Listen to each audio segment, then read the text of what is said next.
వానికే నేనొనర్తు వందనములు. భావం చూద్దాం. భగవంతుడికి పుట్టుక, పాపము, ఆకారము, కర్మలు, నామములు, గుణాలు లేవు.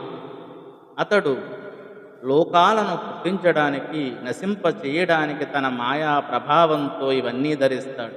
అతడు పరమేశ్వరుడు. అంతులేని శక్తి కలవాడు. బ్రహ్మ నిండైన రూపం గలవాడు.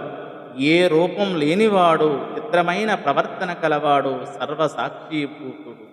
ఆత్మ ప్రకాశమైనవాడు. పరమాత్మ పరబ్రహ్మ. మాటలకు ఊహలకు అందనివాడు.